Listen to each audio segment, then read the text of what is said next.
Good evening, esteemed guests. My name is Dina Yaka, and I am the Director of Community Engagement at the Refugee Council of Australia and a passionate community advocate. And I will be your MC for tonight's event. This evening, we come together as a community to recognise the dedication, resilience and exceptional accomplishments of our young minds who have excelled in the higher school certificate examinations and those who have reached new academic heights in the university journeys, as well as an exceptional 3 high achieving success stories. Please join me in welcoming our heroes to the stage, our HSC and university graduates. A big round of applause.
Thank you. Please remain on the stage, young people.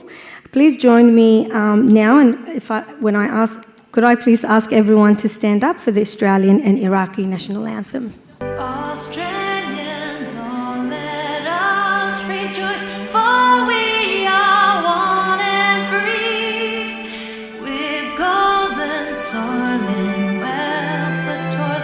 Our home is good by the sea.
الجلال والجمال والسناء والبهاء في رضاه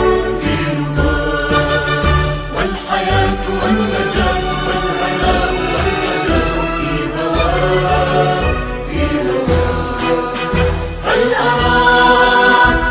أراك سالما منعما وغانما مكرما سالما منعما وغانما مكرما هل أراك في علاك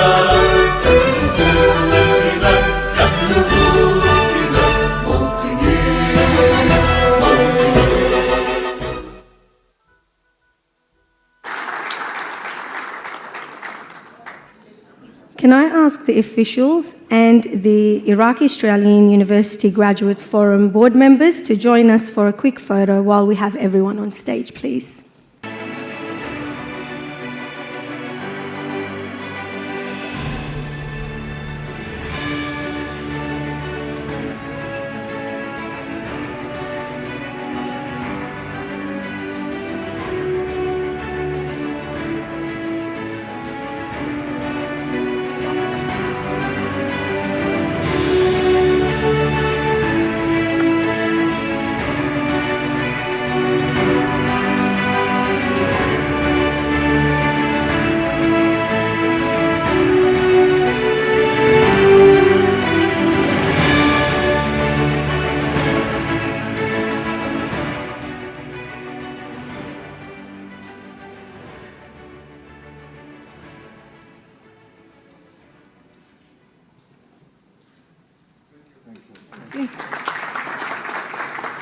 If we could have the flag bearers to just come up, please, and put the flags up. Other side, please. And the rest of you students, you may return to your designated seating areas. So before we begin, I would like to acknowledge the traditional custodians of the land that we are gathered on today and pay my respects to elders past and present, recognising the important role that they play in welcoming communities from all around the globe. As we embark on our celebrations for Australia Day tomorrow, it is imperative to understand that Australia Day is an opportunity to reflect our shared journey as one nation and recognise the values that bring us together: respect, fairness, and a commitment to community. It is a day to celebrate Australia's rich cultural diversity, the contributions of people from many backgrounds, and the freedoms we enjoy. At the same time, it is important to acknowledge our history, including the enduring connection of Aboriginal and Torres Strait Islander peoples to this land, and to listen with respect to their stories and perspectives. By becoming together in the spirit of understanding and inclusion, Australia Day can be a meaningful moment to honour the past, celebrate the present, and look ahead with the hope for a more united future. As we recognise these high-achieving students and university graduates, we are reminded that the pursuit of knowledge has deep roots. Long before modern classrooms, Mesopotamia, modern-day Iraq, often called the cradle of civilization, was a place where learning, innovation, and curiosity shaped the world. It was there that writing, mathematics, law, and astronomy first took form, driven by young minds asking questions and seeking solutions. In the same spirit, these students represent a living continuation of that legacy, curious, capable, and committed to building understanding and progress for the future. Before we immerse ourselves in the rich program ahead, that will be something extraordinary, with entertainment that you will be very impressed by, let's cover a few housekeeping rules. In case of an emergency, please familiarise yourself with emergency exit doors and follow instructions from staff and volunteers. Restrooms are conveniently located in the foyer. Kindly put your phones on silent, and if you need to take a call, please do so outside to avoid interrupting today's proceedings. Our in-house videographer, Rafeq Alokaby, photographer, and a rep from the Iraqi TV station, Mr. Samir Qasim, will be capturing all the special moments. And if you have any questions, our dedicated committee members and volunteers are here to assist you throughout the event. We also would like to welcome Ilham Hafiz from 2ME Arabic radio station. A very special mention to all our sponsors. This event would not have been possible without your support. Your support inspires us to continue striving for excellence and continue to support our community. Multicultural Home Affairs, Settlement Services International, Core Community Services, Western Sydney Migrant Resource Centre, and STARTS. Of course, We also would like to extend our thanks and appreciation to the event organisers, the members and volunteers of the Iraqi Australian University Graduate Forum, Dr. Bushra Al-Ubaidi, Mr. Hayyan Al-Nashi, in cooperation with Professor Ahmed Al-Rubai, Dr. Natiq Kaid, Mr. Hussam Shakra, Mr. Hassan Al-Nasiri, Miss May Jamil, Miss Samira Ali, Miss Tanya Mohammed, Dr. Alia Al-Alusi, Miss Amal Al-Hamdani, Mr. Jalil Doma, Mr. Laith Sami, Mr. Wadi' Shamikh, and Miss Kawakib Makki.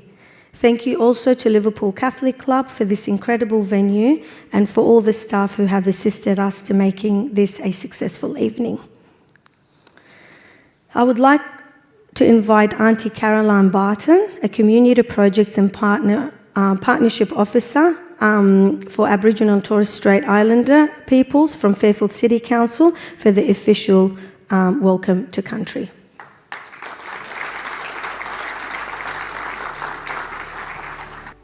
Thank you very much. It is my honour to be here with you all today. My name is Caroline Barton, and I am a descendant of the Waka Waka and the Gureng and Wollonga peoples. And I was born here on Gadigal land, and I've grown up here on Darug land. I'm here today to do the acknowledgement.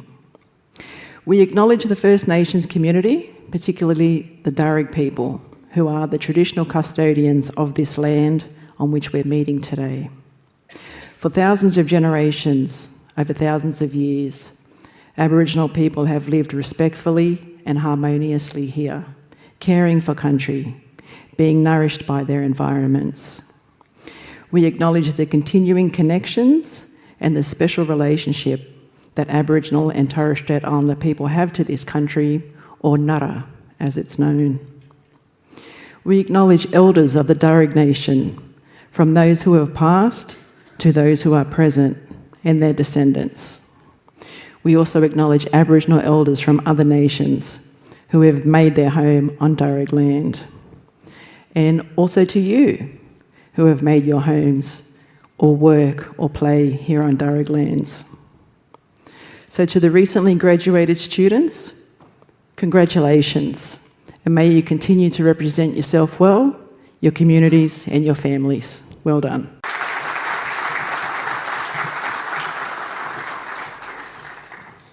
Thank you, Auntie Caroline. I would also like to extend our sincere appreciation to our distinguished guests. We warmly welcome and acknowledge Mr. Muthanna Kamil Al-Subayhi, the General Consul of the Republic of Iraq, Mr. Mohammed Fadi, Deputy Consul General of the Republic of Iraq, Ms. Anne Stanley, MP, Federal Member for Werriwa, Ms. Karishma Kalianda, Member for Liverpool, Mr. Nathan Haggerty, Member of Leppington, Mr. David Saliba, Member for Fairfield, Ms. Tanya Ayad, Member for Holsworthy, Mr. Richard Amun, Councillor, Liverpool City Council, Mr. Nabas Al-Qadhi, Manager, Case Management, HSP Program, SSI, Mr. Boli Kamara and Mr. Murshid Amir, Core Community Services, Ms. Yasmina, I promised I wasn't going to butcher your last name, but I'll try my best. Bayratarovich Haywood. Yes, round of applause for me, please. From Starts, Dor Achek, CEO, Western Sydney MRC, and Renita Darcho, Director of Fundraising and Comms from the Refugee Council of Australia. Your presence greatly enhances the significance of this celebration, so thank you for joining us tonight. I would like to warmly welcome the representatives of all the organisations and, most importantly, all the families of the students that have joined us today. We are all here because of your ongoing support. Without you being here today, this day wouldn't be possible. So a really big round of applause for all the parents as well. Of course, a special mention goes out to all the band members, of course, Ihab Hadi on vocals, Amir al-Baghdadi on keyboards, and Muhammad Lilo on qanun, who have definitely added a more colourful and soulful touch for tonight's event. I guess I'm a bit biased because my husband is a musician, and we must always remember, and as quoted by Hans Christian Andersen, where words fail, music speaks. So please put your hands together for this great work. We will begin with the official speeches, so I would like to invite to the stage Dr. Natiq Kaid, President of the Iraqi Australian University Graduate Forum, for a short welcome speech. Good evening. Thank you very much. Long walk to get here. Can't see all the faces. Thank you for coming today, for all officials, Australian officials, Iraqi officials, all the guests and member of non-profit organization in Australia. Thank you very much for having time off and attending our event. Unfortunately, we are in the Muntada Australian Graduate Forum. We are so proud to celebrate every year this kind of event and representing couple or few or several of faces achieving high degree or high mark in HSC. We're given this gift to Australian society as payback to the nation, give us this freedom and these opportunities to be part of. We are so proud to be Australian, and we are so proud we have this kind of resources to represent our community, represent our nation as the Iraqis, and be part of the Australian community and Australian society. We really appreciate all the teachers, mothers, fathers, supporting their kids, supporting their beloved one to become achievers and to become part of this community and part of Australian nation. We love to be a part, an active part, and we love to be bright face for the Iraqi community in this nation. I will encourage you to believe in Australia, to adore the value of Australian, and to live the life of Australian. Don't forget your roots, but in Australia, you are supporting your roots by becoming good Australian. So I adore the people, believe in the value of Australian, and respect the way of life of Australian. I encourage you to do so in your future. Be very active part, and also be very supportive to the new generation as well, and encourage them to do some things you have done already. Thank you very much for that. I would like to say a few words in Arabic, so for other guests, if you don't mind. شكرا جزيلا لحضوركم. يعني أتأكد أنه اليوم كان يوم صعب بالأجواء هذه الحارة والأجواء الصعبة، بس شكرا جزيلا أنه كنتم موجودين معنا. منتدى الجامعيين العراقيين على مدى سنوات يساهم بتقديم نخبة من الطلبة العراقيين، من المبدعين العراقيين بكل المجالات. فخورين أن نكون عراقيين وبهذا المستوى، عندنا من الطاقات العظيمة والطاقات المبدعة اللي تكون جزء من الحياة الأسترالية. فخورين أن نقدم هذه المجموعة، وفخورين أن نكون جزء من الحياة الأسترالية. دائما إحساسنا يقول أنه إحنا ما كنا نكون بهذا المستوى في هذا المجتمع بهذا البلد العظيم لو ما أنه كان نستحق الطاقات اللي عندنا والطاقات الشابة، الطاقات المبدعة الموجودة عندنا، تستحق أن تكون بارت من هذا المجتمع، تكون جزء من عنده. شكرا جزيلا استراليا، ثانك يو فيري ماتش، وشكرا لكل المبدعين اللي يحاولون ان يظهرون صوره حقيقيه للجاليات الاثنيه الموجوده هنا من كل الجاليات الاثنيه. شكرا جزيلا لكم مره ثانيه، شكرا للاباء، شكرا للامهات، شكرا للمعلمين الافاضل اللي خرجونا هاي الدفعه الجميله رائعه من المبدعين العراقيين، واللي هم بارت او جزء كبير ومهم من المجتمع الاسترالي. شكرا جزيلا لحضوركم اليوم.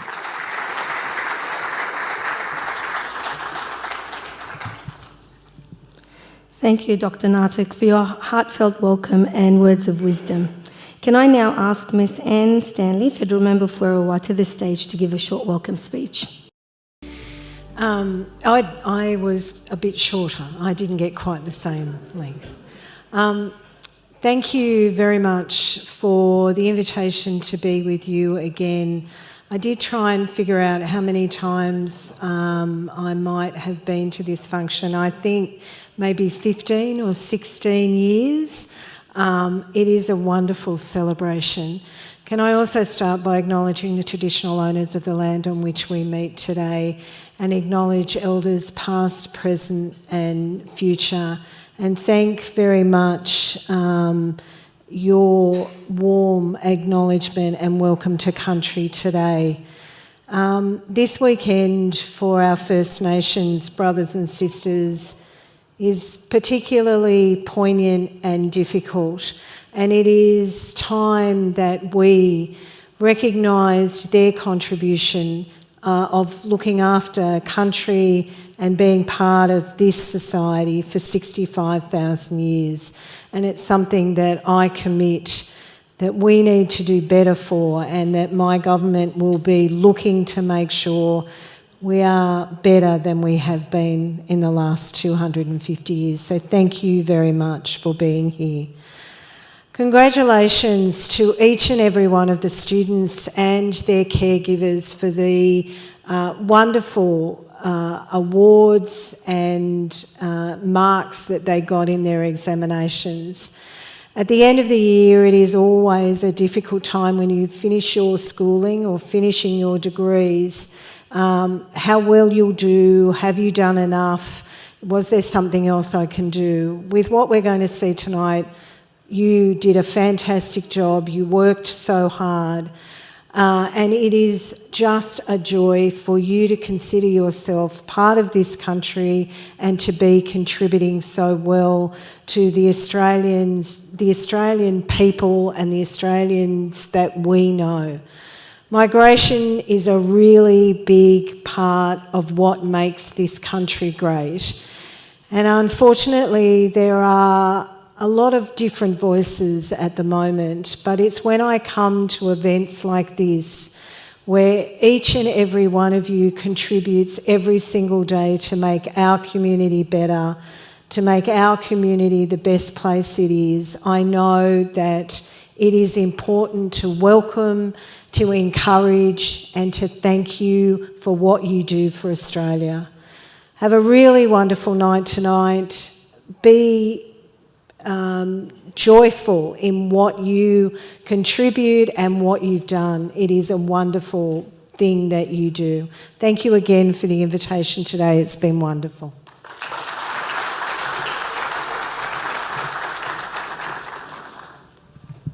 Thank you, Anne, for your encouraging words and ongoing support. Can I now please ask Mr. David Saliba, Member for Fairfield, to the stage for a short speech. I feel like I'm graduating with that music, and I remember that many, many years ago for the HSC students. I think it was 2002, and for the uni students, oh man, the 2000s. And so, yeah, I guess on reflection, I just want to say congratulations for all the work that you've done. HSC is no small feat, and that will set you up for university or work. And with university, and I'm sure the university graduates will tell you this, just be a sponge, soak it all in, enjoy it, enjoy the lifestyle, enjoy learning, enjoy exploring more about yourselves. And it's going to be a great couple of years, so just enjoy it.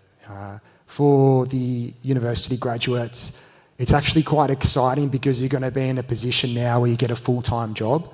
And I don't know about you, I grew up quite poor, and I'm sure some of you probably don't have the most of cash, but when you start earning a full-time salary, it opens opportunities with respect to travel, investments, buying things that you like.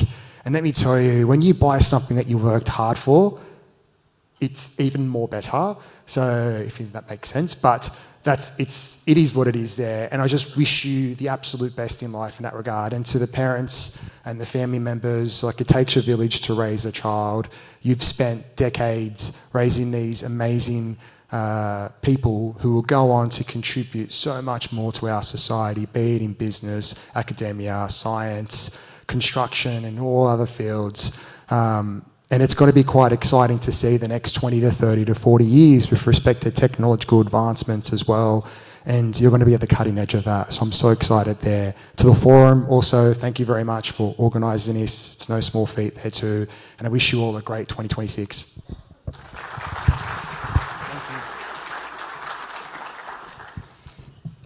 Thank you, David, for your ongoing support and commitment.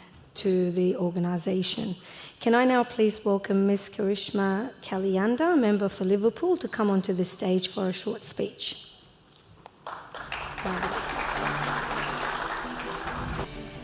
Thank you very much, and good evening to each and every one of you.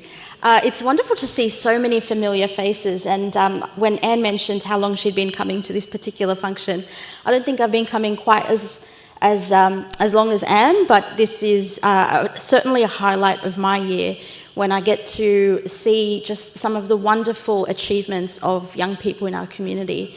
I also start by acknowledging the traditional custodians of the land that we gather on today, and pay my respects to elders past, present and emerging. And thank you, Caroline, for that really warm acknowledgement.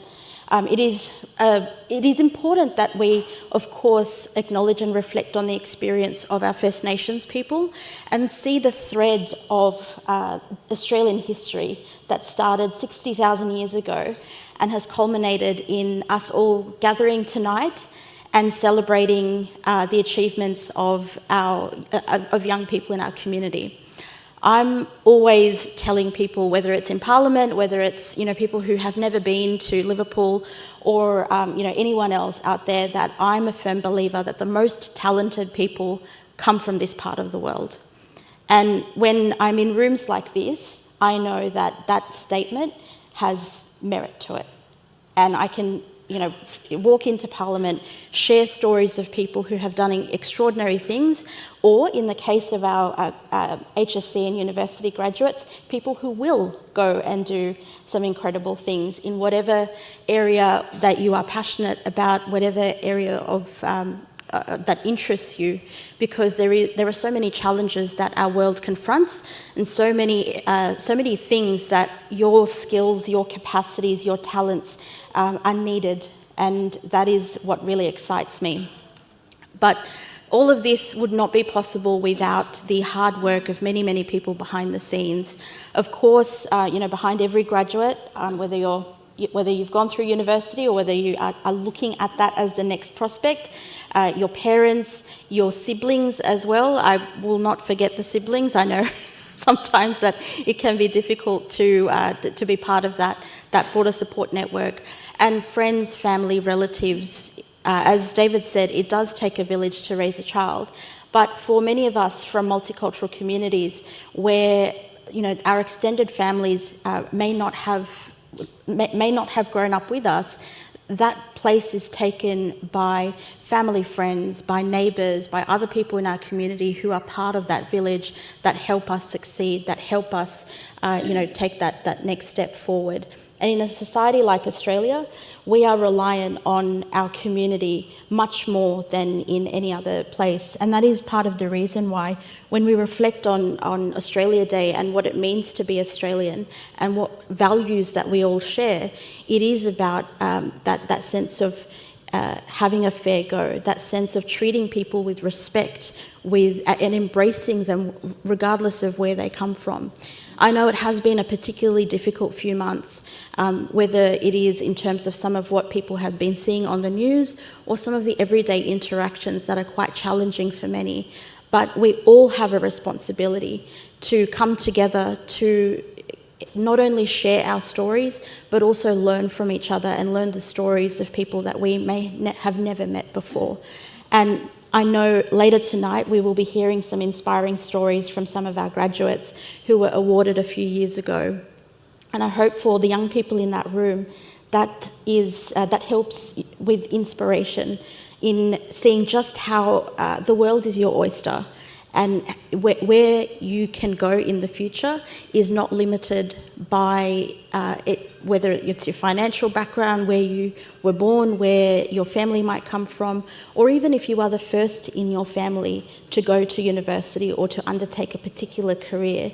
Australia, the beauty of our Australian community and our Australian society is that regardless of where you started out, where you can go is limitless. And I think many people, I see some nods from particularly the parents in the audience, and I think many of us reflect on that and reflect on how privileged we are to be part of a community and society that supports that. So I won't take up too much time because I know there are a few other speeches, but I also want to acknowledge the hard work of the other community organisations in this room as well, because I always see the representatives of other organisations coming here, supporting young people, supporting the work of the forum, and that is what enables us to take our next generation forward, and you lead by that example. So thank you so much for always warmly embracing me at this event. Congratulations to all the award winners, and I hope you have a wonderful year ahead.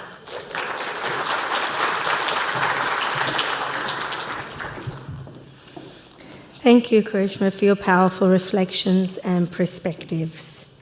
Now I'll ask Ms. Tanya Ayad, member of Holsworthy, to say a few words. Thank you. Marhaba, everyone. It's absolutely wonderful to be here tonight among people from all across Sydney. Out there in the foyer, I met some people from the Hills District, some people from the North Shore, and I know that there's many, many people here from the Great Southwest.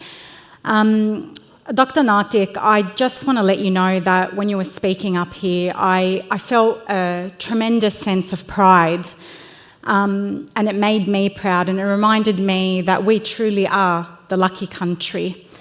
We're part of a country that welcomes people from all over the world, and you know, when people come here, they're given a second chance, and it reminded me of my own family. Now, I know tonight's not about me, but it reminded me about my own family. I am the daughter of migrants, and my parents actually migrated, well, my grandparents migrated from Lebanon. My grandfather fled the civil war in Lebanon, and he just had to get away to save his family, and they landed in Sydney. And I'm sure my family's story isn't too dissimilar to your family's stories. And I think it's important to always remember that. I remember the hardships that families went through and the success that you can actually achieve in this wonderful country that we call home. To each and every one of you here tonight, a massive congratulations to all the parents, the carers, and all the students. A massive, massive congratulations. And it is my hope that you will continue to be eager to learn and have a thirst for knowledge and always give back. If there's any advice I can give the graduates, continue to work hard, and remember, there will be tough days, there will be challenges. But when these challenges come along, learn to be patient because they help you grow, and always reflect what went wrong, how could I have achieved more success? How could I have managed this situation better? And look, hindsight is a wonderful thing, but I prefer to call it reflection, and it's something that I do daily in my job as a Member of Parliament. And I'd like to pass that on to you. And knowledge that I was actually given at a very young age was, there are 2 days. There's one day for you and there's one day against you. And when it's for you, don't be proud and reckless. And when it's against you, be patient. And I've lived by those words throughout my whole adult life, and now I'm a member of the New South Wales Parliament, and I really, really hope that, you know, 1 or 2 of the graduates here one day will put their hand up for public office. We might have the next Premier of our state right here in this room with us today. A massive, massive congratulations to you all. And I also want to especially thank the organisers of this event, and a massive, massive thank you to Dr. Bushra, who I've spoken to extensively, and she too has taught me a lot about the Iraqi community, the Australian Iraqi community, the culture, the heritage, the cradle of civilization. So Dr. Bushra, thank you also for standing by the community, and thank you for allowing the community the opportunity to recognise one another and get to know one another.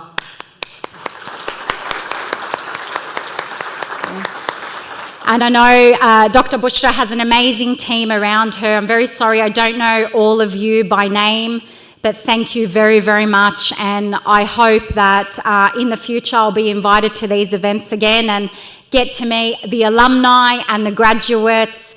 And I wish you all much, much success. Thank you.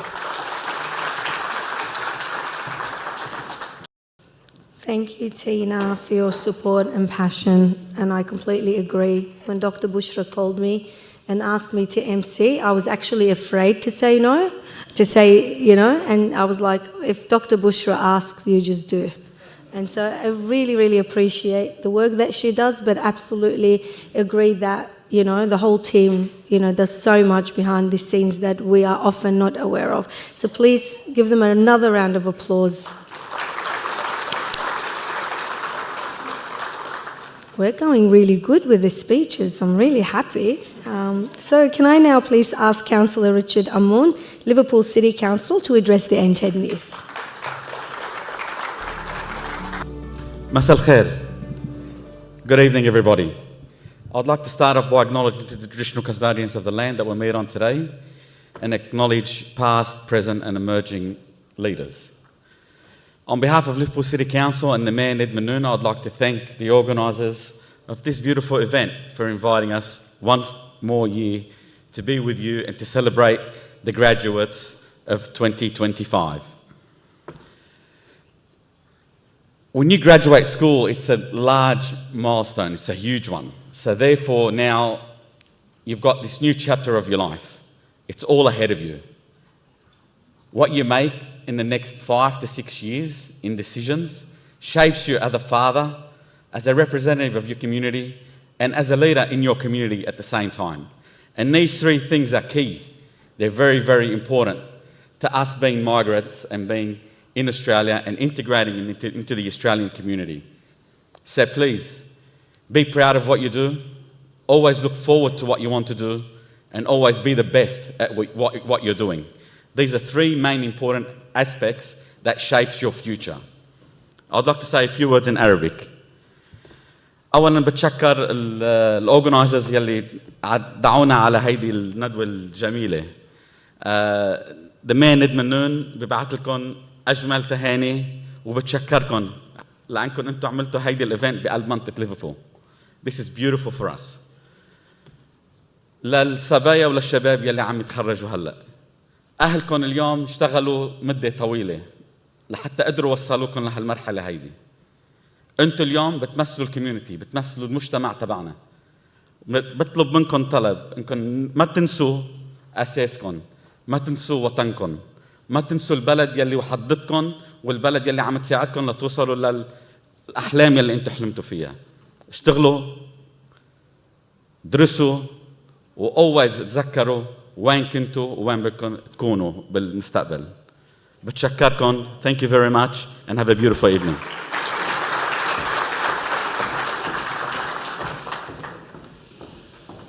Thank you, Councillor Richard, for your words of support. Last but not least, I would like to ask Nabas Alokaby from SSI to come up and address us for a few minutes.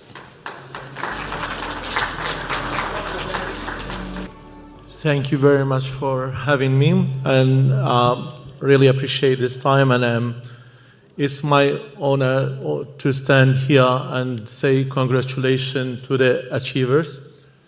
Actually, yeah. So, my name is Nabaz Al-Qadi. I am a manager from Settlement Services International, providing settlement support services to the newly arrived clients. So I'm starting my speech with, I would like to acknowledge the traditional owners of the land which we meet today, the Daruk people. I pay my respect to elders past and present and acknowledge the ongoing cultural, spiritual, and educational practice of Aboriginal and Torres Strait Islander people. I just want to share my story with you. I was born as a migrant by the border between Iraq and Iran when my family were fleeing from the war from my hometown. And I was only 3 to 4 months old when we were we were bombarded and we were in very difficult situation. As a result of being a migrant, education was our priority. Education for my parents were priority. As a youngest person of a family of 9 siblings, my parents dedicated to to make sure all of us are studying and having proper study and getting graduation in a proper way. They stopped themselves from every luxury life, every entertainment, and they just dedicated to us. And we are seeing the same in the newly arrived clients in the country, who they are focusing on their children, who they are, the main point and main goal they have is how their children to go to the best school, which I believe that the majority of the schools around this area are doing fantastic job. So I would like to acknowledge the educational of the Iraqi Australian University Graduate Forum and the Association of Iraqi Academies in Australia and New Zealand for their vision and commitments to uplifting young people and celebrating academic excellence. SSI is proud to stand alongside these efforts, supporting access to education and opportunities so communities can achieve their potential. To our graduates, your achievements matter. Carry your education forward with confidence. Use it to lead with integrity, to give back to your communities, and to create opportunities for others who are still struggling and working to their path. In doing so, your strengthens not only your own future, but the future of Australia. Congratulations to all graduates and award recipients. Be proud of all of you, your accomplished, and bold in your aspiration for this journey ahead. Now I'm saying it in Arabic. مساء الخير على الكل وأهنئ المتخرجين على الإنجاز العظيم اللي سووه. أتمنى لكم كل الموفقية وأتمنى لعوائلكم كل التوفيق والحياة الرغيدة والسعيدة بالبلد. نتمنى لكم كل الموفقية ونشكركم.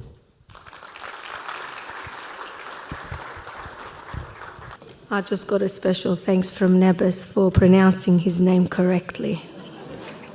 Had a bit of practice. Thank you, Nebis, so much for your really passionate speech. Nebis is a great speaker, but he's a greater dancer. So I've seen him in action before. Okay. So now as we transition to a special segment of tonight's celebration, it is with great joy that we turn our attention to recognising and honouring the exceptional HSC achievers of 2025 and of course the university graduates. Your accomplishments have not only made your families proud but also the community. And I think the turnout tonight speaks volumes about how everyone is so proud of you and your achievements. It is not easy to go through the journey of being in high school, but to actually come out and do what you have done is absolutely an incredible, outstanding achievement. So I want you guys to give yourselves a pat on the back and a round of applause.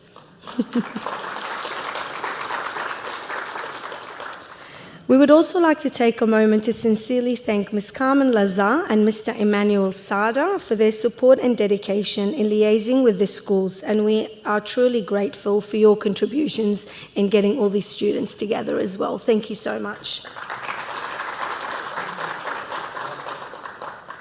Tonight, we have the privilege of having incredible community representatives, both from the private and public sector, joining us to present the awards to these outstanding individuals. Of course, we will encourage the recipients of the awards to say a few words upon receiving the award, but if you choose not to, that's absolutely okay as well. I kindly request Dr. Bushra, Dr. Natiq, and Professor Al-Rubai to come up to the stage for the presentations.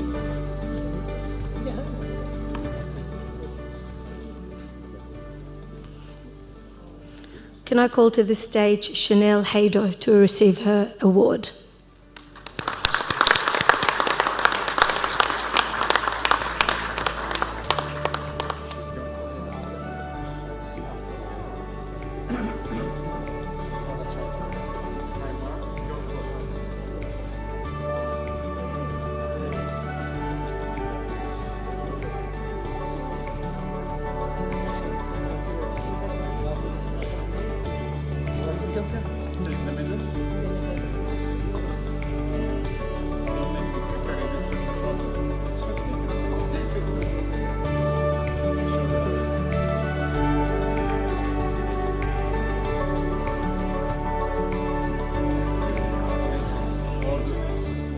Congratulations.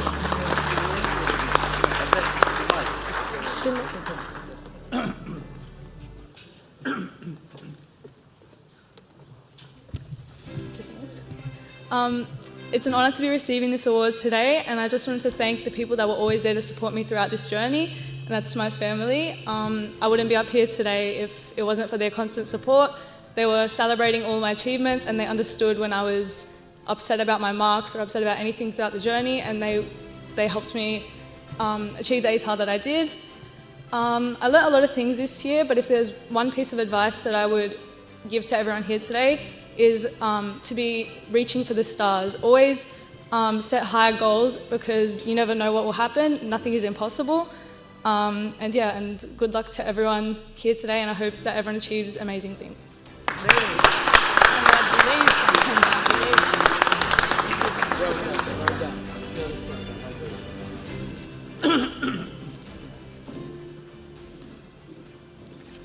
Can I please ask Nadine Khatib to come on stage and receive her award?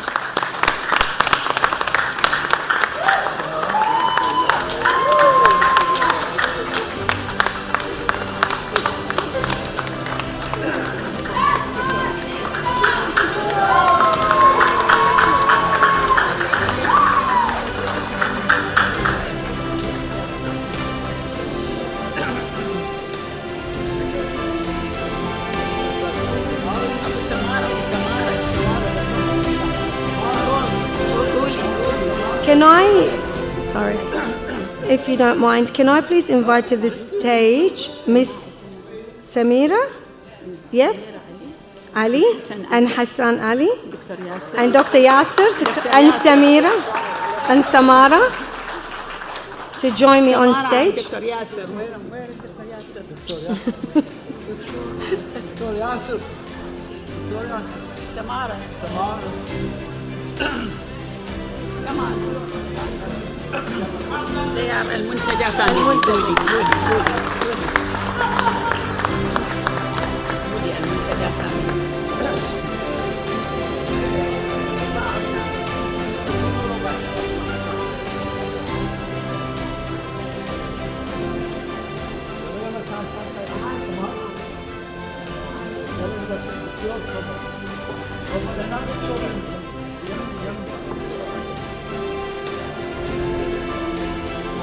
Their family.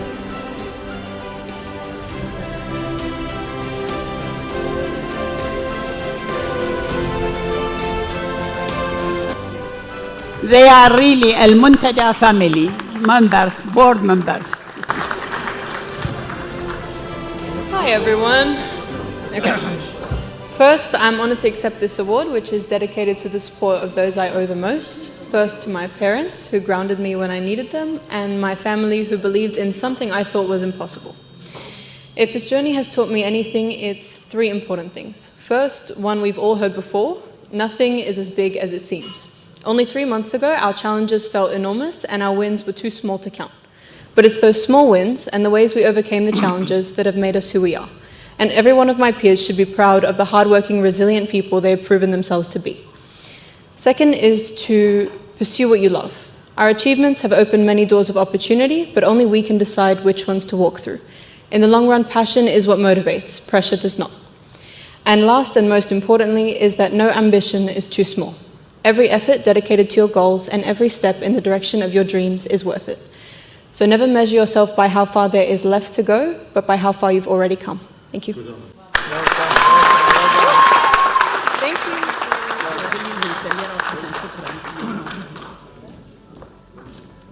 Thank you, and you may step down if you like. Thank you.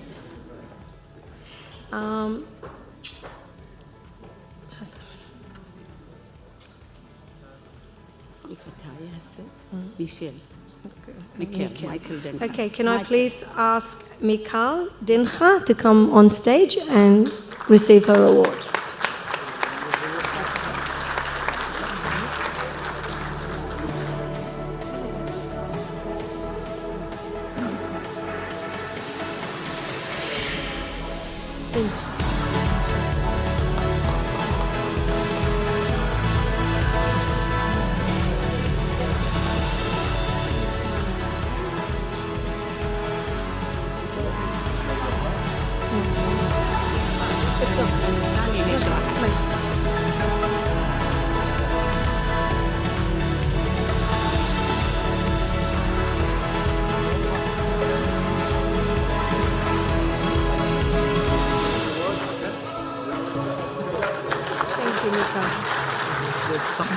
It's okay. It's okay.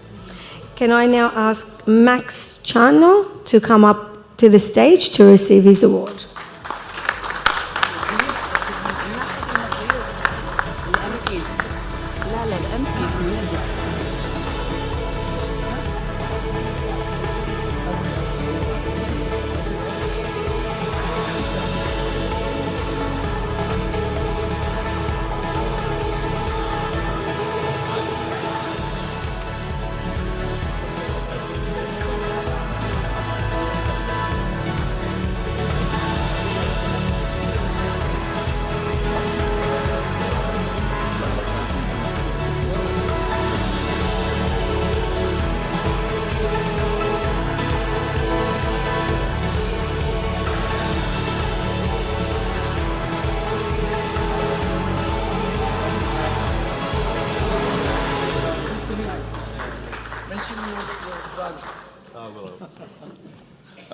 Good evening, everyone.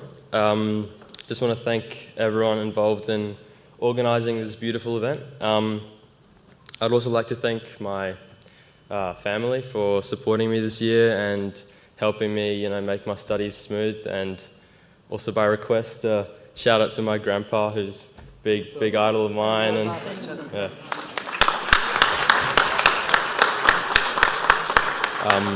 I really respect him, and he always pushes me to, work hard and also just to impress him as well. So, thank you. Thank you.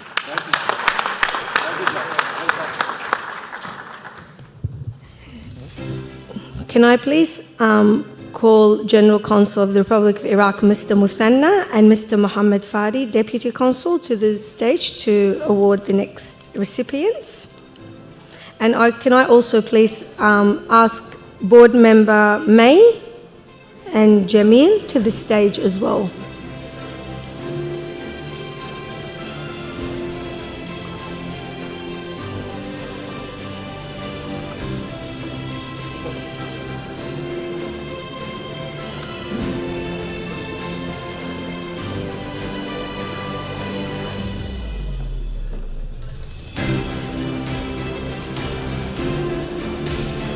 Can I ask Mary Sada to come up on stage to receive her award?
Can I ask Tanya Alokaby to come up on stage to receive her award?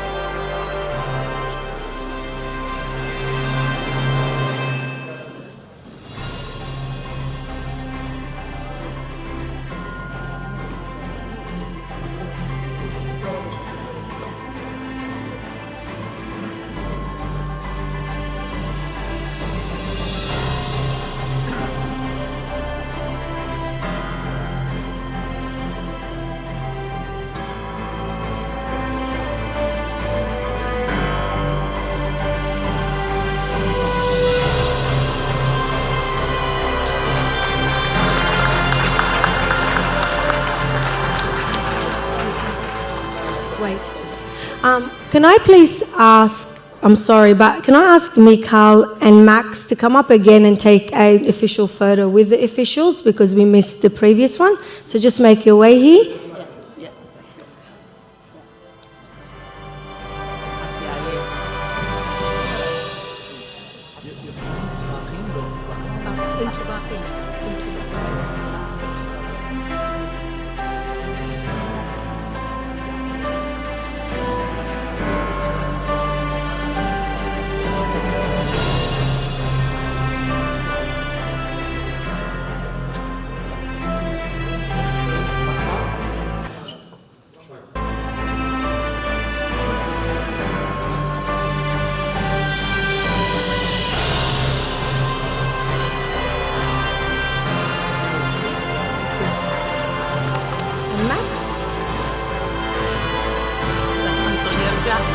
It's all good. Very good. Very good. Don't worry.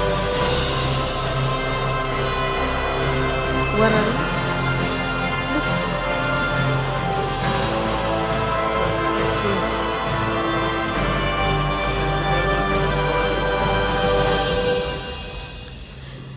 Thank you, officials, and you may return. Thank you. Can I call Ms. Karishma Kalyanda and board member Hussam to the stage for the next award presentations?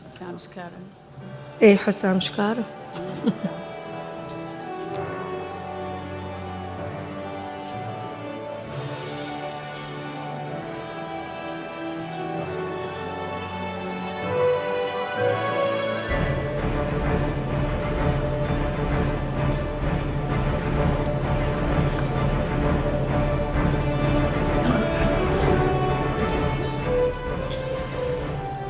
Can I please ask Miriam Adam to come to the stage to receive her award?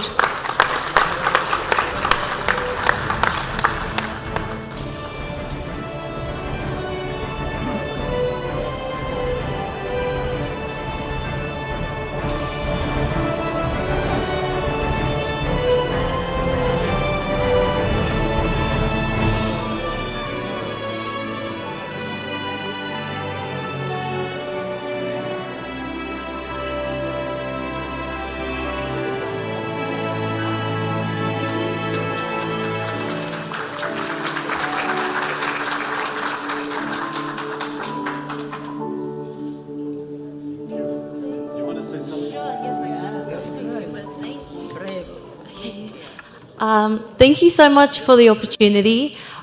I want to thank my parents and my grandparents for everything they did for me, all the support and all the money they put in just so I could get a good ATAR. And yeah, I love you guys so much, and without you I wouldn't be here today. Thank you.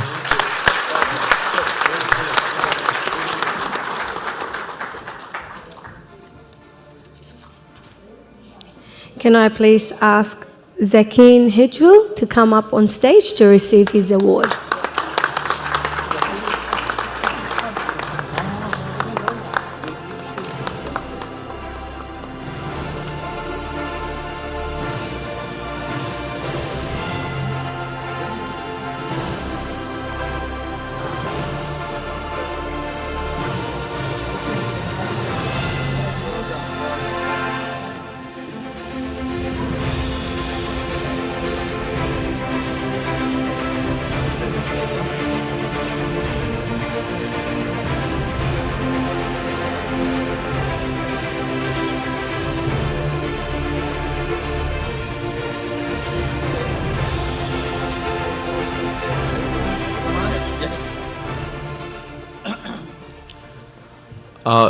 Shukran for everyone giving me this opportunity and this beautiful award and being here at this wonderful occasion.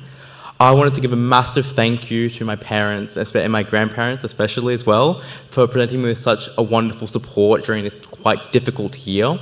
I know the HSC period can be quite difficult for all of us, so it's really important to notice that when failures happen, and they inevitably will, it's best to look past them and move on as best we can. We're not defined by our worst moments, we're defined by our best moments. So thank you to everyone for being here to support all of us, and congratulations to the rest of my peers.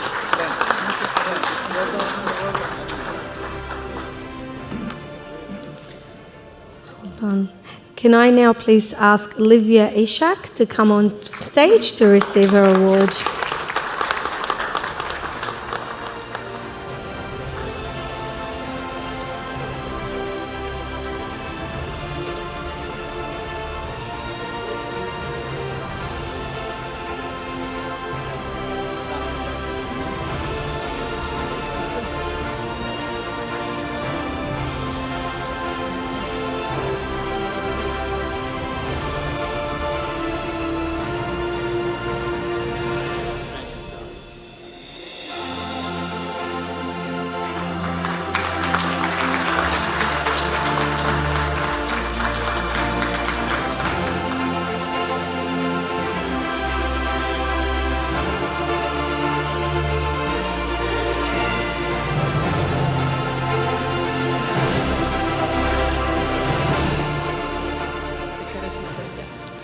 Thank you, Karishma and Hassan. You may go back to your seats.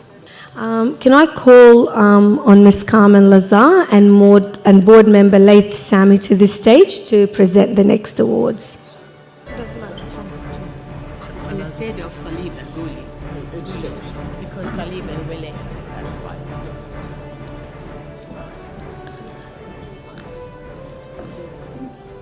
Forgive us, we had to move a few names around because some of our officials left for the day. So, yeah.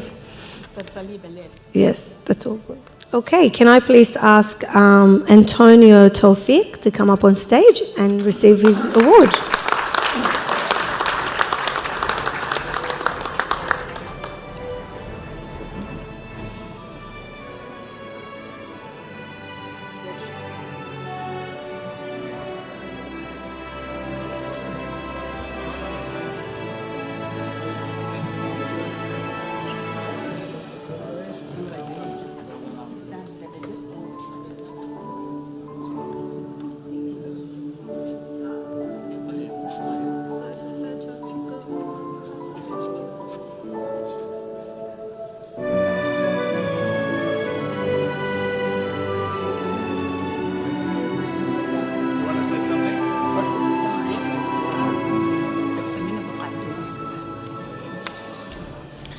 Good evening, everyone. I just want to say thank you, a massive thank you to my parents. Saying thank you is an understatement because they've shown me how to be resilient and how to be proud of myself. And I also want to thank my grandfather, which is not here, because he really pushed me during this difficult HSC period course. And there's two things that I learned, is to never give up on yourself, always set high goals, and always to prove everyone wrong. And second of all, always lean to God, especially in hard times, because He will make you persevere and be proud of yourself. So thank you, guys.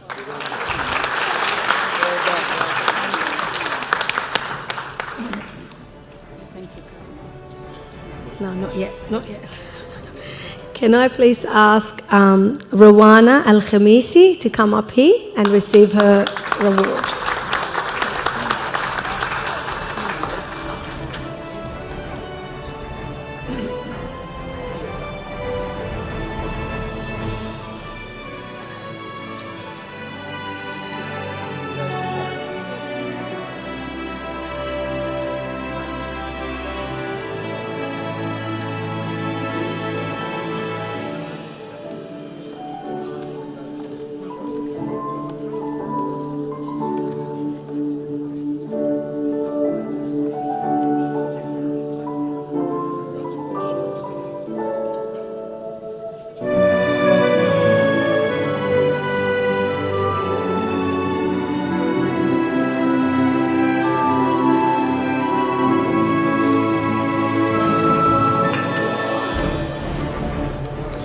Well, I want to begin by saying a massive congratulations to every single person on that side of the room, but also every single person on this side of the room.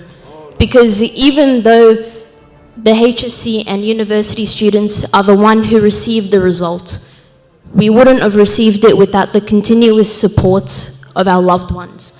And for me, that is my mum and my dad and, okay, my little sister, I guess, from time to time.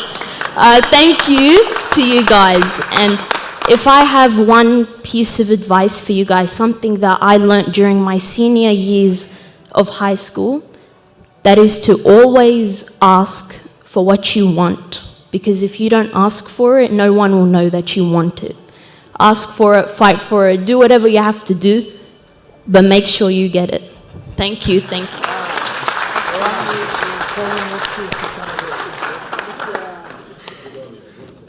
Thank you, Carmen and Laith. Can I call on Ms. Tina Yad and Mr. Emmanuel Sada and board member Ms. Kawakib to come to the stage, please, to present the next set of awards.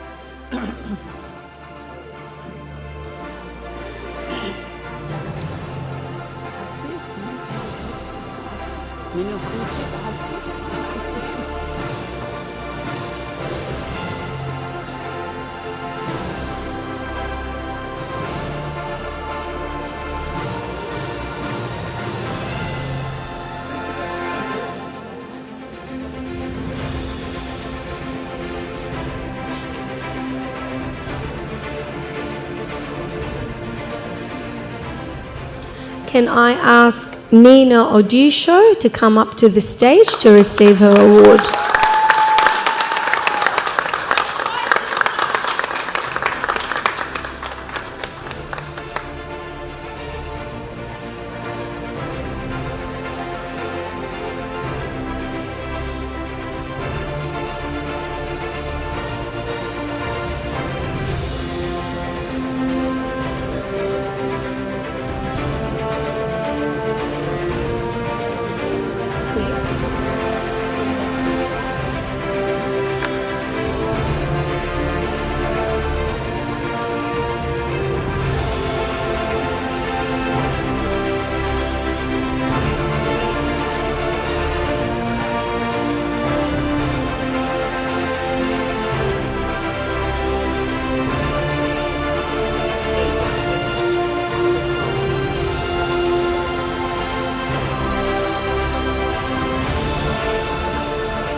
Good evening, all. Thanks. I'd just like to say a special thank you first to Jesus Christ, who without him nothing is impossible. And second, special thank you to my mother, who made several sacrifices for me to be here. Thank you.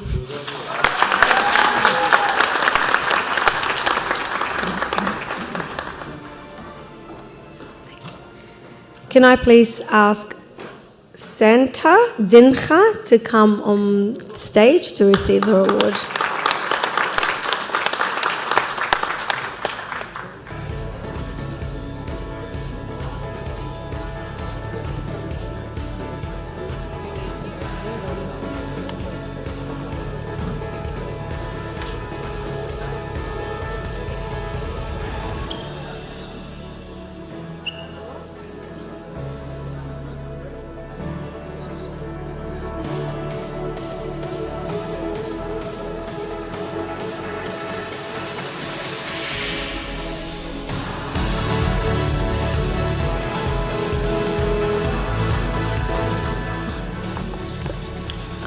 I just want to say thank you to my family for getting me to where I am.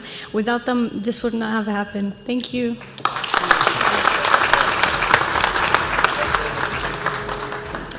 Can I ask Tina to stay on the stage, please, as we start inviting the university graduates? And thank you, Emmanuel and Kawakab, for being up here.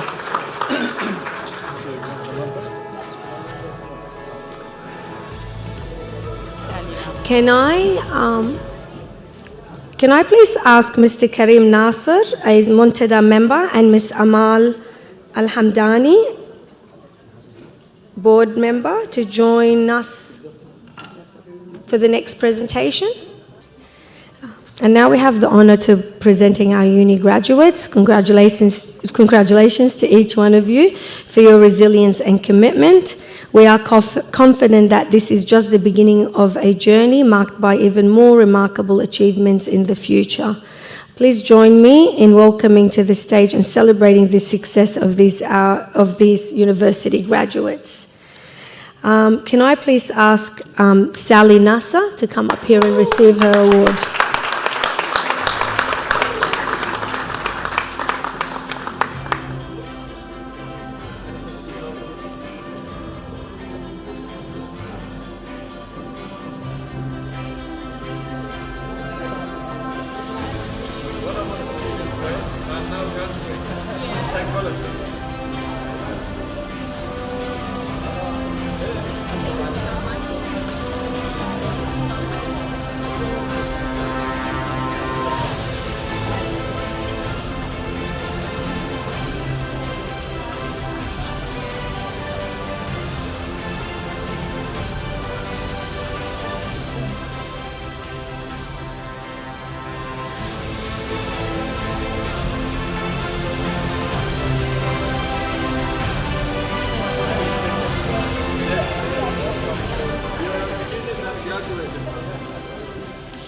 I just want to say thank you for everyone here and congratulations to everyone from HSC to the university graduates.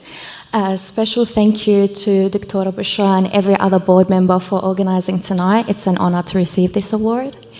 And a massive thank you to my parents for all their sacrifice and all their support and believing in me when I didn't even believe in myself. So thank you.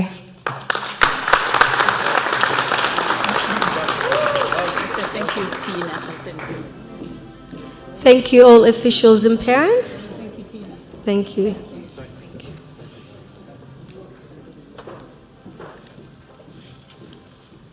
Can I ask Councillor Richard, Amun, and Mr. Jalil from the board to come up? No? You don't want to? I want to take a photo. So Okay, we'll leave him there then. No problem. Well, this is Mr. Jalil. He's doing a great job with the photography. Please give him a round of applause.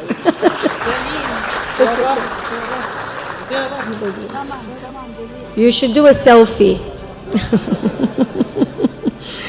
Okay. Can I please ask Tara Al-Khafaji to come up here on stage and receive her award?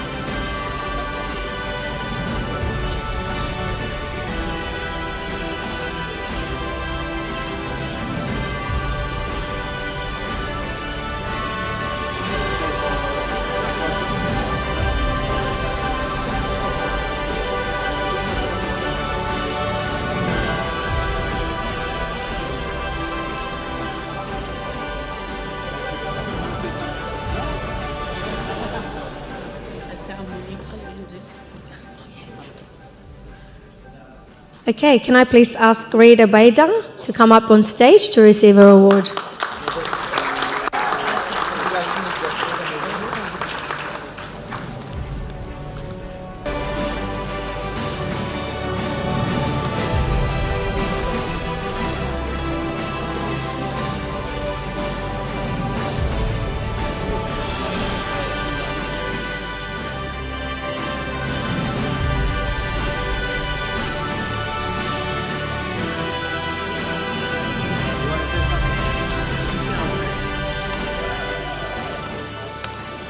I just wanted to say a quick thank you to Dr. Bushra for bringing me back here. I was here 5 years ago after graduating high school, so it's a full circle moment coming back as a health professional.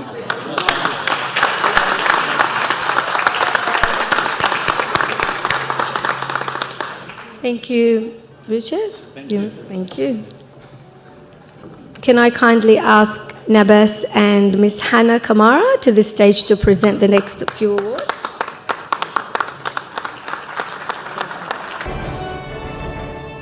Can I please invite Musa to the stage to receive his award?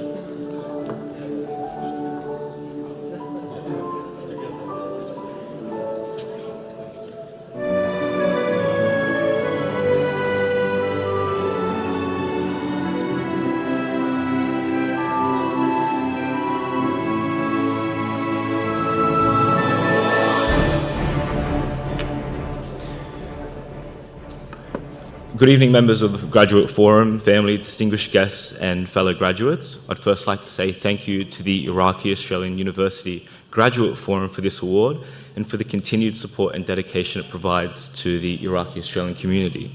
Also, thank you to my family. Without the support and inspiration of my parents and sisters, I know I would not have been able to achieve my goals. So thank you, Mum, Dad, and Megan and Mithra. I was actually fortunate enough to attend this event 6 years ago as a high school graduate. So it is a bit of a full circle moment for me as well.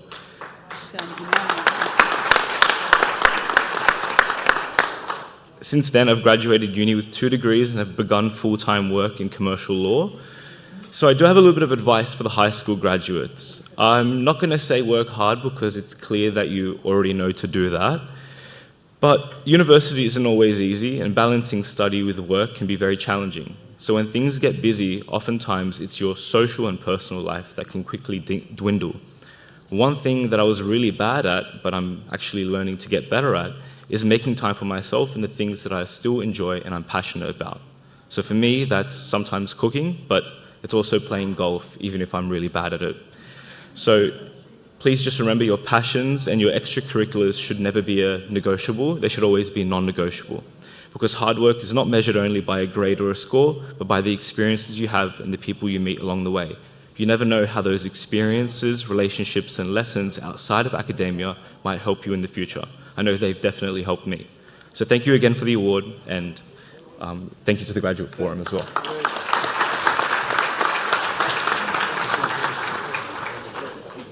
Thank you, Nebas and Hannah. Thank you. Thank you very much. Thank you. Can I now please ask Core Community Services reps, Ms. Bully, Kamara and Murshid, to come to the stage to give the next? And can I also ask Ms. Mahasti, from the Sabil Mandain Association to the stage, please? Okay, can I ask Mary Israel to come up on stage to receive her award?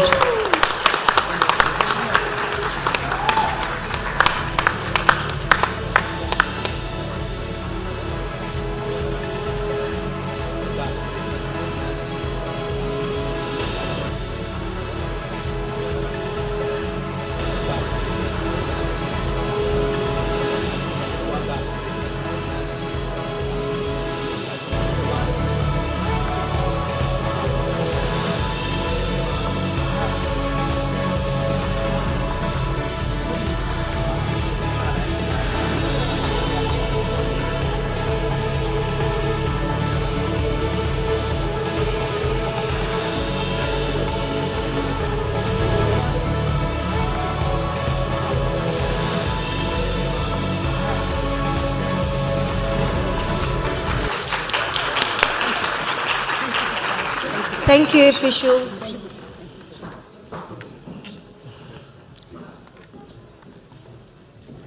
Now for the next awards, can I please ask Ms. Yasmina from STARTS, ATEM, and Ms. Marlon Toma from the Chaldean League to come on stage. Can I ask Miriam Paulus El-Sindi to come up on stage to receive her award?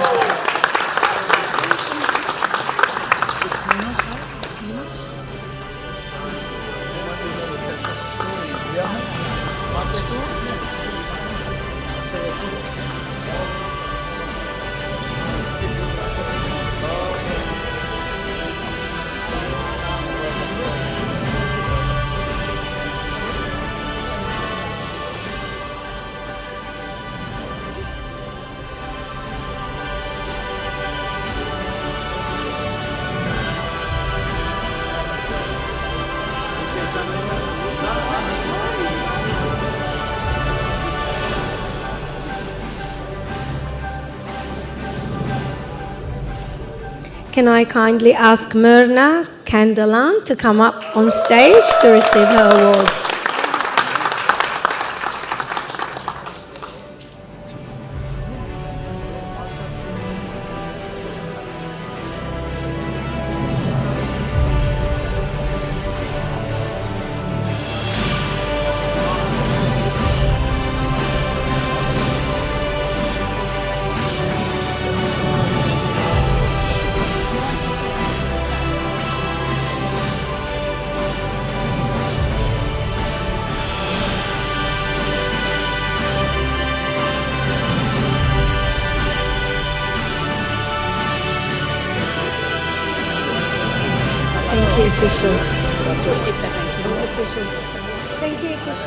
Thank you, officials. Okay, the next segment is, can I ask Anne to come up again, please? Okay, and Hayyan, you're at the back, I believe, somewhere. We're waiting.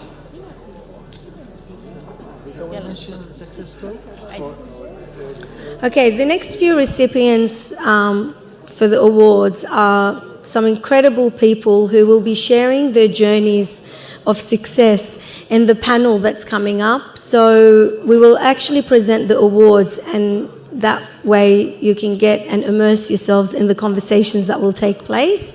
So please bear with me while we get everyone on stage who's presenting, and I will call them out. Can I ask my good friend, Lolita Emmanuel, to come up on stage to receive her award?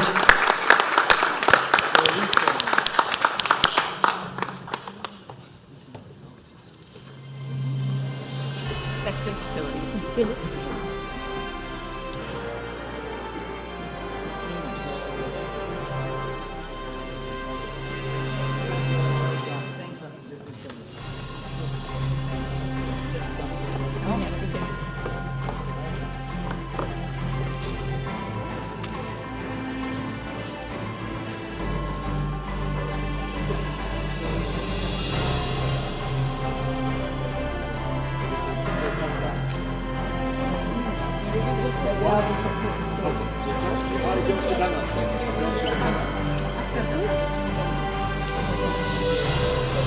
Well, good. Thank you, Lolita.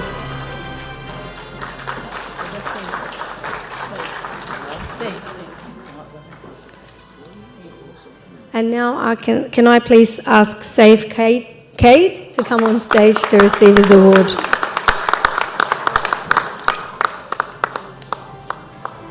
And a very proud dad.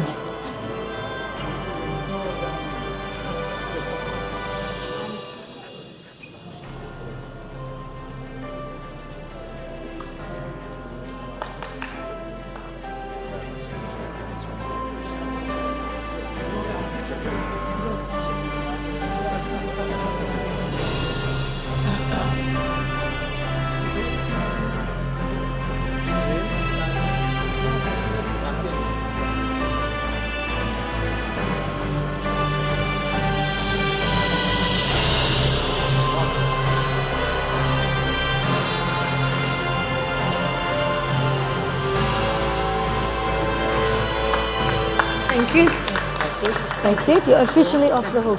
Thank you. Thank you. Well done. It's beautiful. Yes, please. Thank you very much for staying, listening, and watching the most grateful and successful story for our achievers. Everything you saw on the screen, people coming to the stage, program, organizing, everything you saw is before the effort and the time and the energy of people of Al-Muntada. On top of this whole team, Dr. Bushra Al-Ubaidi and Mr. Hayyan Al-Nashi. What you've seen on the board, the names, phone number, she's been chasing the students, she's been ringing people, calling the family, please come, it's hot, it's cold, we're not coming, but and again she said no more, but I know she's lying. She's coming the next year, she will do it again. Thank you very much, Dr. Bushra and Hayyan. Thank you very much. Thank you very much. Okay, thank you so much. You've all been very patient. I'm trying my best so we can get going, but it is my pleasure now to introduce the next and final official segment of our program, our success stories, members of our community who excelled in their studies and career to accomplish their goals. Can I ask the panel moderator, Mr. Hussam Shukra, to the stage to introduce the panelists. Good evening and welcome to the 2026 panel of success stories. My name is Hussam Shukra. I have the privilege and the honor to moderate the panel of three of our outstanding achievers in life and academics. Today we also reflect on the National Australia Day. And as we all know, it's a controversial day in our calendar. To try to put in perspective the practical meaning of Australia Day. In my opinion, Australia Day is the celebration of communities made of migrants and refugees, first, second, and third generations, that participated in building Australia. A testimony to our panel today. Without their contribution, Australia Day will be meaningless.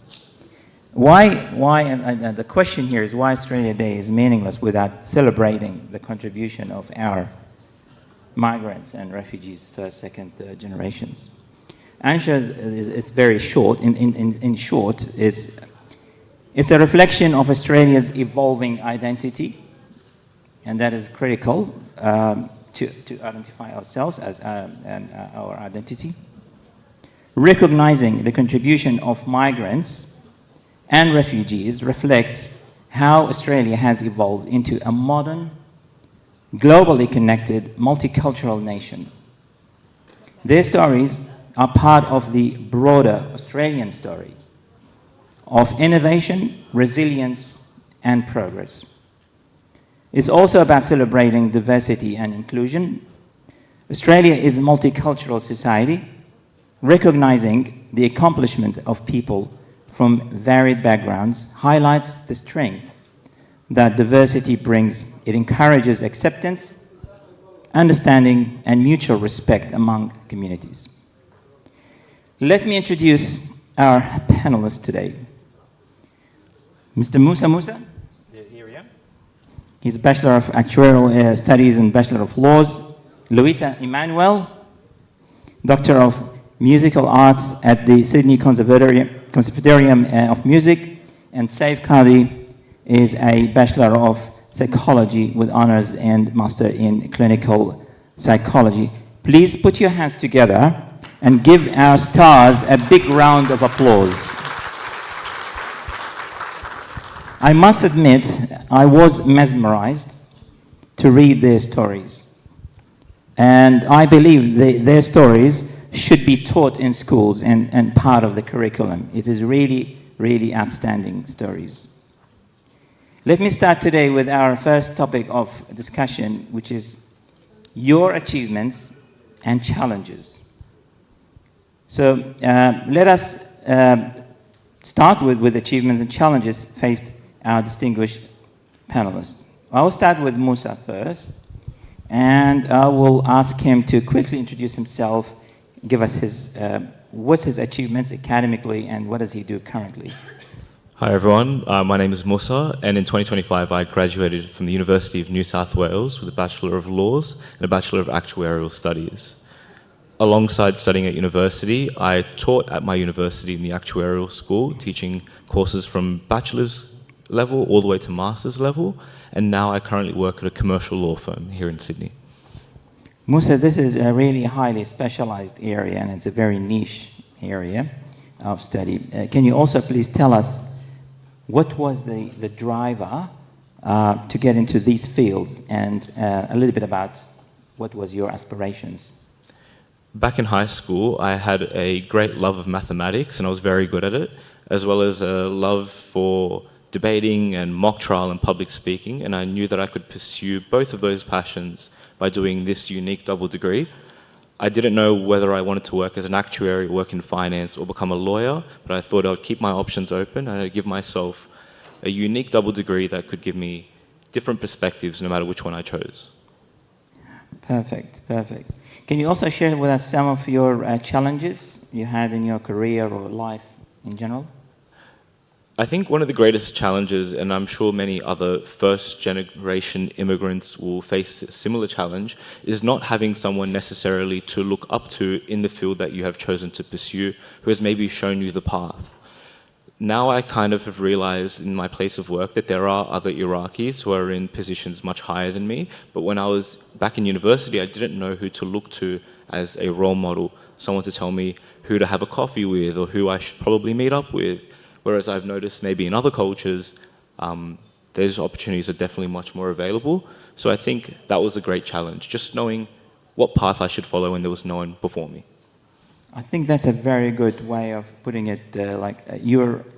You've already achieved that purpose here by being in this forum, in this community, because we share some of your challenges, and that's what we're all here, hopefully, to build these networks and trying to, help each other to get to some of those questions. Yeah. Exactly. I hope that anyone who might be wanting to pursue a degree in law, pursue a career in actuarial, maybe even be able to look to me as someone who can give some guidance as well. Thank you.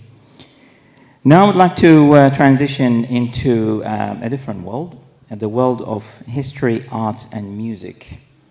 Our distinguished panelist, Lolita. Lolita, can you please tell us a little bit about your studies and your... Yeah, hello. First of all, I just want to say thank you to the Iraqi Australian University Graduates Forum for having me here. And also, I am so impressed by all of you, HSC graduates, hearing how eloquent you all are and speaking about your experiences. I definitely was not that eloquent 13 years ago when I came to get an award here. I also am really grateful to be here in Darug land. We've spoken about tomorrow and how big tomorrow is as a day. It's a day of mourning for Aboriginal and Torres Strait Islander people. It's a day that comes with a lot of sadness. And at the same time, it's a moment for us to reflect on our rich, multicultural communities that can also, we can also reflect on our relationship to First Nations communities whose land we live on and benefit from. And I appreciate all that. I just want to highlight some of your achievements, yes. your field of work. Yes, we'll get there, yeah. Well, I am a musician, I'm a pianist, I am an artistic researcher, which means I use what I do as a musician to ask big questions. And I'm also a radio broadcaster. I present for ABC Classic. When I read about Lolita's achievements, it's really mind-blowing of how many things Lolita has been doing, working in different fields, and here's a list of some of the things I quickly captured from your bio is your performance in classic R&B and hip-hop, Grammy-nominated producer, Sony Music artist Ran Clapham. I'm not a Grammy-nominated producer, but I have worked with Grammy-nominated people. One day, we'll see. But this just highlights the talents and the experience you have, and it's really adding up to how much you can deliver and contribute to our community. But it's also your participation in this teaching pianos and an occasional tutor in the Sydney Conservatorium of Music. Can you tell us a little bit about those activities? Yeah. So I'm doing my PhD. I'm about to finish at Sydney University, but I also teach and lecture there in music. A lot of students actually come through in the first year, and they come right out of HSC, and we often have conversations about how to grow and develop our critical thinking, and I think, that's a big part of what I do there. My project at the moment is on Assyrian heritage and just bringing my culture to my instrument, but it's also taken me to Iraq as of 3 years ago. You're looking at me with very expressive faces. Very, very, very exciting. Yeah. But and lastly, and not least, is you're currently nominated to presenting ABC Classics at the new national program, Luminous, airing in 2026. Yes. You'll be. It started already. You can listen to that. It started. It's on air at midnight, 12 a.m. on Sundays. You can listen to me on radio, 92.9 FM. Oh my God, that is really impressive. Let me quickly jump into our next panelist, Saif Qadi. Saif, a little bit introduce yourself. If you can introduce yourself to the audience, your field of study and your work. So, hi everyone, my name is Saif. I graduated with a Bachelor in Psychology and continued to kind of further my education with a clinical Master's in Psychology. Presently, I am working in the Department of Education, and I also run and manage my own psychology clinic. Tell us a little bit about your passion about understanding human minds, and where is that passion that have led you to? That's a long story. Look, 20 seconds. Yeah, I'll try. When it comes to psychology, I think the foundation of it is the interest in why do we do the things that we do? What motivates our behavior? And what stops us from achieving the goals that we want to achieve? So these are all ideas that I was kind of playing around with, especially with wanting to further understand the mind when I was in high school, actually. And it was a very abstract goal to try to figure out what I want to do in uni while I was in high school. But I like to think I made the right decision. I think that is a very noble thing that you think you're doing. And just if you can share with us one of your experiences at, let's say, at schools, like how you could help some. Sure. So currently I am working with both high schools and public schools as a school psychologist. Aside from the regular duties of just seeing, students on a one-on-one basis, whether that's to help with attendance, whether it's to help with family issues, HSC stress, assessment difficulties, one of the things that I have been passionate about within schools is helping students adjust as they transition between major stages in their schooling.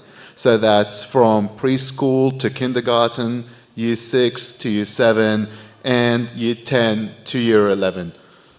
That's marvelous. That's really noble.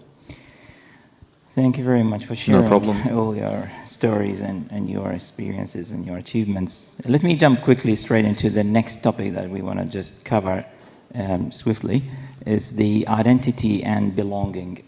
I mean, we're all members of this community, and we always think about Australian identity, what it means to every one of us, and you being in that space academically and in the workplace. I'll just quote one thing from Dr. Anne Ali. She's an Egyptian-born Minister for Multicultural Affairs, and she quotes, multiculturalism is fundamental to our Australian identity. There's a lot of titles, words, terminologies, but in terms of practically, what does that mean to us, to you, in daily life, hearing these words? Lolita? To clarify, what does that... The identity, how does multiculturalism shapes our identity? How do you feel, how do you reflect on that? Yeah, I think definitely here it does, and just thinking of how rich the Western Suburbs is and how much that, just to hear different communities from different places also share words from each other's languages, like that's a beautiful aspect about that. So it's something that's definitely shaped my worldview, to really understand how diverse our world is, not just our country, but just to hear so many stories around the world, but also to learn about the parallels, so many parallels across so many communities. A lot of us have come to Australia fleeing our homes, and I know that's very much the case for people from Iraq, and have found refuge here. And that's one of the ways that we can connect, and we have connected. Let me hear from Musa and see what he thinks in terms of identity, and how does that you reflect on Australian identity? I think the idea of an Australian identity has been very divisive in the media recently, and to me, what it means to be Australian is, for the most part, at some point in the past, every one of us, no matter where you're from, has migrated to Australia, except for our First Nations people. So we are all immigrants in some sense, and that means that wherever we've come from, we've left behind the bad, but we also bring the rich and fruitful goodness of our own cultures. So what does it really mean to be Australian? Well, it means to be multicultural. It means to bring the best from all across the world and help make this country a more prosperous place for everyone. Absolutely correct, 100%. Saif, being you see people with different sort of crisis, maybe. Did you come across any sort of a problematic issue that suffering from an identity crisis type thing? I think within Australia specifically, we're in a very unique multicultural sphere that is very difficult to replicate anywhere else on earth. You know, we're in an environment where individuals are seen as individuals. They're not seen based on the color of their skin. They're not seen based on their heritage, their religion, their background. They're seen on their actions, their behavior, their contributions, and their attitude to the people around them. So when it comes to identity, I feel like my experience is, professionally at least, is the identity of an Australian is the identity of who you are within your community. You know, it's how you fit into this system. No, that makes 100% sense. I mean, I hear all these views, and they're all correct. I mean, that's what, you know, we always try to understand, you know, the different views and different, here, the, you know, the impressions and from different members of the community. No, thanks very much. I quickly run through this. I have a segment or a topic around belonging. Again, it's related to, you know, the identity, and in particular, I was going to touch on the Australian values. How do we see ourselves, you know, practicing these values, you know, around, you know, the core values, the fair go, freedom, democracy, equality and respect, rule of law, mateship, and given, you know, the current debates, you know, politically, you know, what's happening in Australia and across the world, how is that? How do you reflect on this these values, and where do we, you know, do you see that it's really being practiced, or is just a you know, words, you know, in websites? Lolita, what do you think, quickly, and if you have any comment on that, or current values? Yeah. Yeah, I think there are so many privileges that my family has been able to experience by coming here. You know, there are things that were not possible in Iraq, and, you know, my father, he sought political asylum here for his views, for just being proud of who he was back at home. And so there are definitely privileges that we have here, but at the same time, it's something that we can continue to work on and improve, because we can see that that's not necessarily working as best as it could be. So I think we need to have more inner reflection as a nation, across communities and with each other, and consider how we can also develop more responsibility to each other and our First Nations communities. I just want to comment quickly on this area. I know we've sort of covered it a little bit outside this forum, but given the short of time, I just want to drop something on one of the values which is talked about, freedom and democracy, which is commitment to parliamentary democracy, freedom of speech, and so on. I just want to bring, because we are members of this community, this country, and we care, we feel responsible about anything that happens. And I just want to highlight one of the episodes happened just recently in the Adelaide Writers' Festivals, when the committee invited a speaker from Palestinian backgrounds, and then suddenly was withdrawn and created that controversy. That is definitely wrong, and we just want to make sure that these things does not happen again. It is wrong, and we should recognize that whatever happened there should not happen again, because that's against our values. We either believe in values, or we just say, you know, we don't care about any of our values. So that's, I want to just include that as part of our record.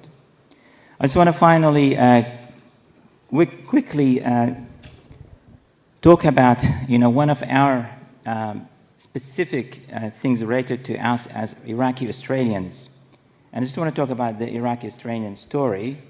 How do you feel about being an Australian of Iraqi heritage, given that I'm not going to go into, you know, some of my research I've done in Google AI and what Google AI thinks about the Iraqi-Australian story.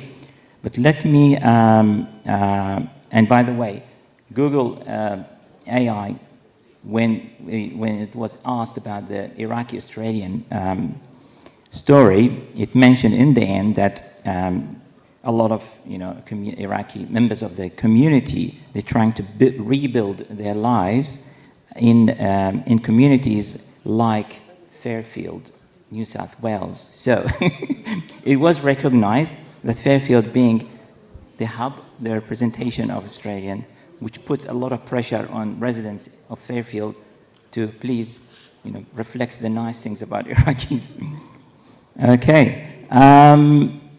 Quickly, just ask Musa, what do you think about, the Iraqi-Australian story and just your impressions? To me and my family, my parents fled Iraq right after they were married. They went to Greece, where I was born, and then we came here when I was only 11 months old. So this country has given us so much.